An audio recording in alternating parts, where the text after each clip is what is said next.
नमस्कार दोस्तों, आप सभी का स्वागत है मेरे YouTube channel HS study talk में। चलिए आज अपन बात करने वाले हैं हिंदी साहित्य का अपना जो पार्ट रहेगा यह है अकेला।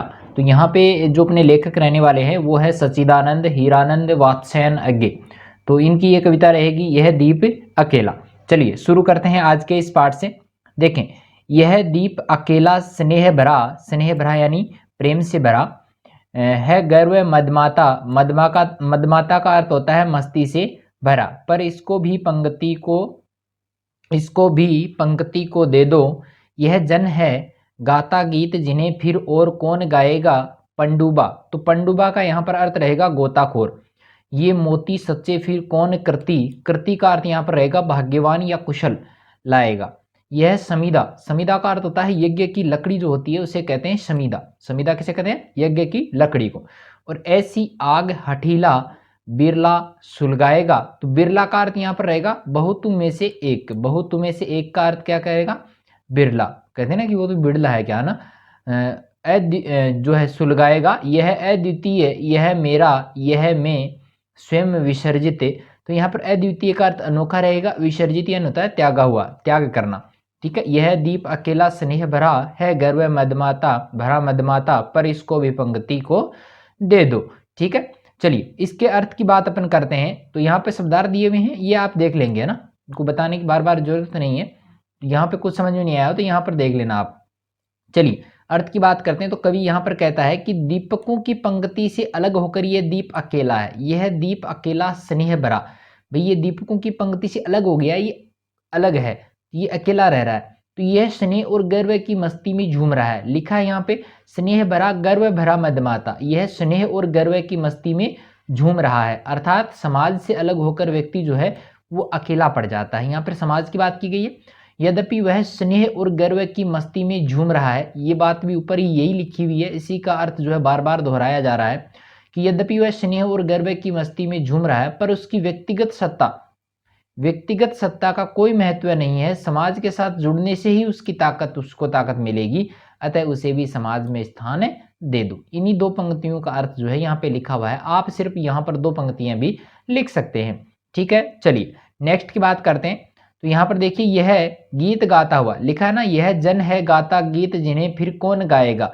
तो यह गीत गाता हुआ वह मनुष्य है जो गोताखोर की तरह, भाई गोताखोर क्या करता है? गोताखोर समुद्र के पानी में गोता लगाता है, पानी में गोता लगाता है, डुबकी लगाता है और अंदर से कोई ना कोई चीज निकाल के ले आता है। तो उसी प्रकार देखो गीत गाता हुआ यहाँ पर वह मनुष्य है, कवि की बात की गई है, जो गोताखोर की तरह सागर रूपी समाज की गहराइयों में डुबकी लगाएगा और मोती रूपी जो भावनाएं हैं उनको बाहर निकाल के सबके सामने रख देगा।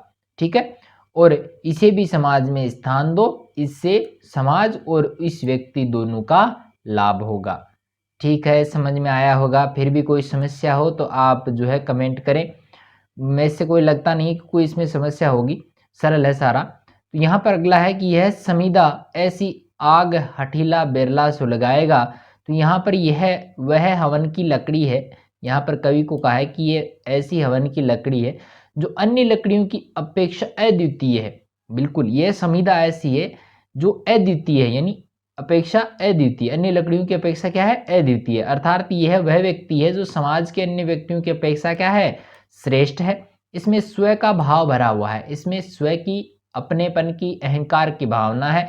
इसे अपने व्यक्तिगत सत्ता रखते हुए भी समाज के साथ विलय होना ही होगा। बिल्कुल विसर्जित होना होगा, समाज के साथ विलय से होना ही होगा। चलिए ये तो हो गई एक अर्थ की बात। अपन अभी बात करेंगे, देखो नीचे वाली दो पंक्तियों को मैं बार बार दोहराना नहीं चाहता, इसलिए मैंने इनका दोनों का अर्थ यहाँ पर नहीं लिखा है। ठीक है। दूसरे अर्थ की बात करें कवि के अर्थ में, तो कवि के पक्ष में भी इसकी व्याख्या की जा सकती है। क्या रहेगी कि दीप कवि के दृढ़ आत्मविश्वास और अस्मिता का प्रतीक है। दीप अकेला होते हुए भी अहंकार में प्रकाश फैलाता है, अहंकार नहीं, अंधकार में प्रकाश फैलाता है। समाज को प्रकाशित करने वाले दीपकों में उसको भी स्थान मिलना चाहिए।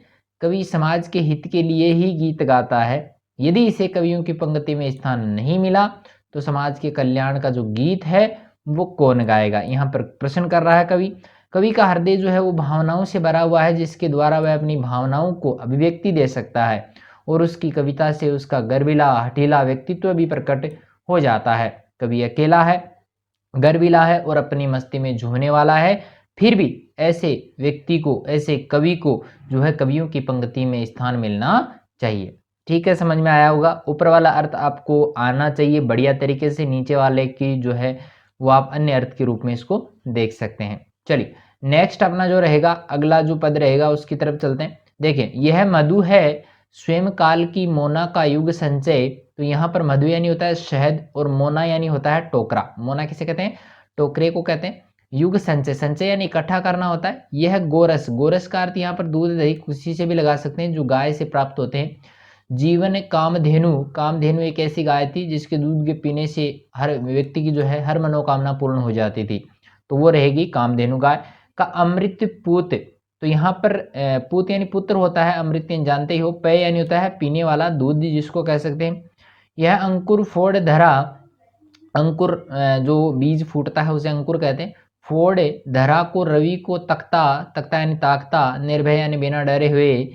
यह प्रकृत, प्रकृत का अर्थ यहाँ पर स्वाभाविक या प्राकृतिक है। स्वयंभू का यहाँ पर ब्रह्मा है, और ब्रह्मा यहाँ पे स्वयंभू का जो अपने आप में संपूर्ण है उसे क्या कहते हैं? स्वयंभू कहते हैं। अयुतः, अयुतः का अर्थ पृथक होता है, इसको भी शक्ति को दे दो। यह दीप अकेला स्नेह भरा है, गर्व भरा मदबाता, पर इसको भी पंक्ति को दे दो।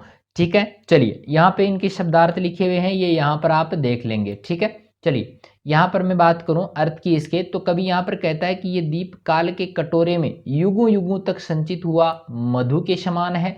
यह जीवन रूपी कामधेनु का अमृत पेय है। बिल्कुल, दो पंक्तियों का जो अर्थ है वो यही है। तो यहाँ पर देखिए, यह जीवन रूपी जो कामधेनु है उसका अमृत पेय है।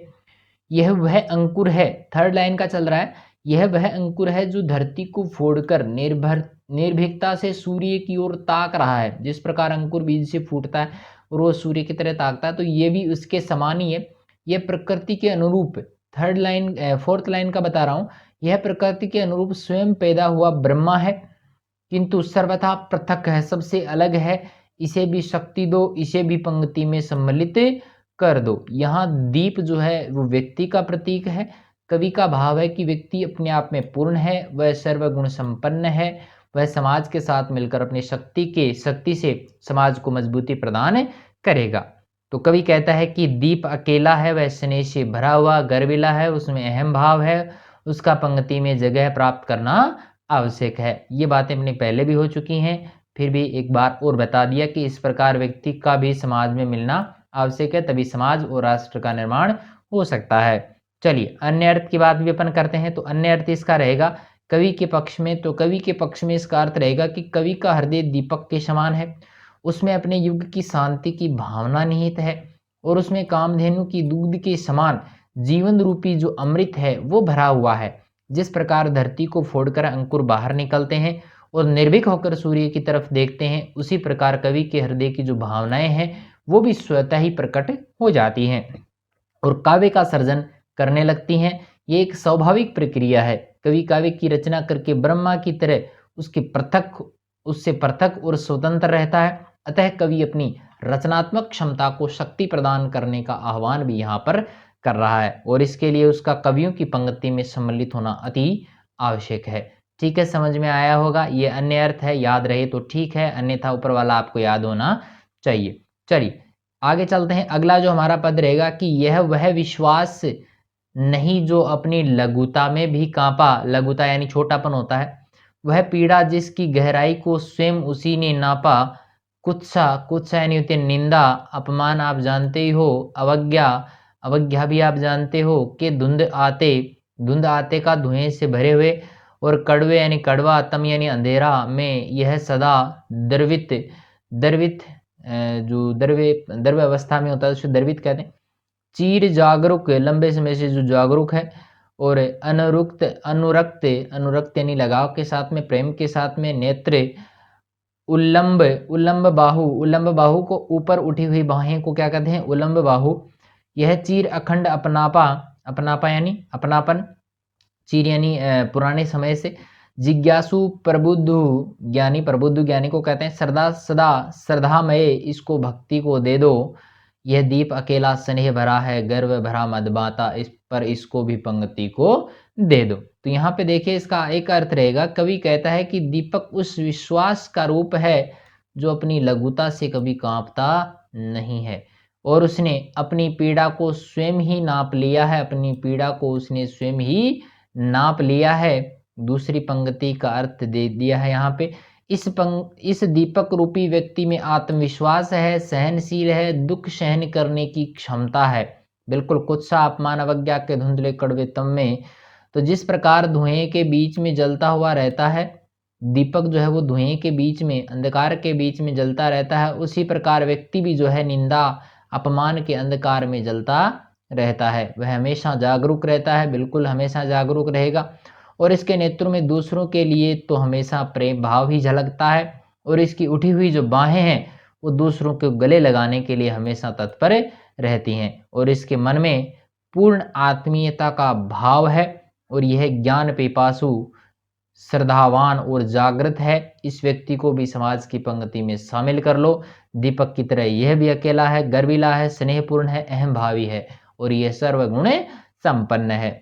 ठीक है, कोई कठिन भी नहीं है, कुछ भी अपने यहाँ पद्य भाग में हिंदी साहित्य की बात करें तो कुछ भी जो है हिंदी साहित्य में कठिन नहीं है। तो आप जो है इसको बार बार एक दो बार देख लें, आपको याद हो जाएगा। चलिए अन्य अर्थ की मैं बात करूं तो कवि अपनी लघुता में भी अपना आत्मविश्वास नहीं खोता है, वह अपनी आलोचनाओं से नहीं घबराता है, वह उत्साह को कभी कमजोर नहीं होने देता, उसके नेत्र करुणा और अनुराग से भरे हुए रहते हैं।